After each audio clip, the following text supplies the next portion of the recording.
ನಮಸ್ಕಾರ ಸ್ನೇಹಿತರೆ, welcome to Subu spot to find series. ಇವಾಗ we are going through uncertainty, ಅಂದರೆ ವಾರ್ ನಡೀತಾ ಇದೆ. ವಾರ್ ನಡೆಯೋದ್ರಿಂದ ಏನಾಗುತ್ತೆ, it will have some economic impact. ಈ ಎಕನಾಮಿಕ್ ಇಂಪ್ಯಾಕ್ಟ್ ಡೈರೆಕ್ಟಾಗಿ ಕನೆಕ್ಟ್ ಆಗೋದು ಶೇರ್ ಮಾರ್ಕೆಟ್ ಮೇಲೆ. ಸೊ ಶೇರ್ ಮಾರ್ಕೆಟ್ ತುಂಬ ಫ್ಲಕ್ಚುಯೇಟ್ ಆಗುತ್ತೆ ಆ್ಯಂಡ್ ಬೀಳಬಹುದು. ಈ ಬಿದ್ದಾಗ ಏನಾಗುತ್ತೆ, ತುಂಬ ಶೇರ್ಸು ಭಾಳ ಕಮ್ಮಿಗೆ ಡಿಸ್ಕೌಂಟ್ ಆಗೋಗುತ್ತೆ. ಅಂದರೆ ಇವಾಗಿರೋ ಕರೆಂಟ್ ಪ್ರೈಸಿಂದ 30%, 40%, 50% ಚೀಪ್ ಸಿಗ್ಬೋದು ನಮಗೆ.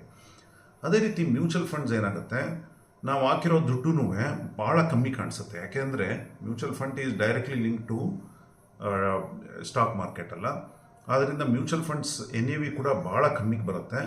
ನಾವು ಇನ್ವೆಸ್ಟ್ ಮಾಡಿದರೆ ಆಲ್ರೆಡಿ ಅದು ನೆಗೆಟಿವಲ್ಲಿ ಇರ್ಬೋದು. ಬಟ್ ಈ ಟೈಮಲ್ಲಿ ನಾವು ಇನ್ವೆಸ್ಟ್ ಮಾಡೋದ್ರಿಂದ ಏನಾಗುತ್ತೆ, ಮ್ಯೂಚುವಲ್ ಫಂಡ್ಸಲ್ಲಿ ವಿ ಗೆಟ್ ಮೋರ್ ಯೂನಿಟ್ಸ್. ಈ ಮೋರ್ ಯೂನಿಟ್ಸ್ ಇವಾಗ ಸಿಗೋದು when there is a clarity. ಅಂದರೆ ಇವಾಗ ನಾವು ಅಂದ್ಕೊಳ್ಳಿ, ಇವಾಗೆಲ್ಲ ಸಾಲ್ವ್ ಆಗಿ ಇನ್ ಮ್ಯಾಟ್ರ್ ಆಫ್ 1 month 2 monthsಲ್ಲಿ ನೆಕ್ಸ್ಟ್ 1 year 2 years 3 years ಅಥವಾ 5 years ಆದಮೇಲೆ ನಾವು ನೋಡಿದಾಗ ಇದು ಏನು ನಾವು ಕಮ್ಮಿ ಬೆಲೆಗೆ ಇವಾಗ ತೊಗೊತೀವಿ ಅದೆಲ್ಲನೂ ಭಾಳ ಜಾಸ್ತಿ ಆಗೋಗಿರುತ್ತೆ. ಅದರಿಂದ ನಮ್ಮ ರಿಟರ್ನ್ಸು ಜಾಸ್ತಿ ಆಗುತ್ತೆ. So when there are uncertain times, ಇದು ಸ್ಟಾಕ್ ಮಾರ್ಕೆಟಲ್ಲಿ there is always a discount. ಆವಾಗ ನಾವೇನು ಮಾಡಬೇಕಾಗುತ್ತೆ, ನಾವು ಆದಷ್ಟು ತೊಗೊಳೋದ್ರಿಂದ ಈ ಟೈಮಲ್ಲಿ when the good times are on ಅಲ್ಲ, ನಮಗೆ ಒಳ್ಳೆ ಪ್ರಾಫಿಟ್ ಕೊಡುತ್ತೆ. ಆದ್ದರಿಂದ ನೀವು ಆಲ್ರೆಡಿ ಇನ್ವೆಸ್ಟ್ ಮಾಡಿದರೆ ಜಸ್ಟ್ ಸ್ಟೇ ಪುಟ್. ನಾವು ಅಲ್ಲಿ ಇರಲೇಬೇಕು, ಆ ಗೇಮಲ್ಲಿ ಇರಲೇಬೇಕು, ಇರೆಸ್ಪೆಕ್ಟಿವ್ ಆಫ್ ದಿ ಸಿಚುಯೇಷನ್. ಯಾಕೆಂದರೆ ಯಾವತ್ತು ನಮ್ಗೆ ಕ್ಲಾರಿಟಿ ಸಿಗುತ್ತೆ, ಯಾವ ಮಾರ್ಕೆಟ್ ಅಪ್ ಆಗುತ್ತೆ ಅಥವಾ ಯಾವಾಗ ಮತ್ತೆ ಡೌನ್ ಆಗುತ್ತೆ ನಾವು ಹೇಳೋಕ್ಕಾಗಲ್ಲ. ಆದ್ದರಿಂದ we need to be there in the market to go through all this. So ಅದಕ್ಕೆ ಇದನ್ನು ಪೇಷನ್ಸ್ ಗೇಮ್ ಅನ್ನೋದು. ಇದು ತುಂಬ ಎಮೋಷನ್ಸ್ ಜೊತೆ ಆಟ ಆಡುತ್ತೆ.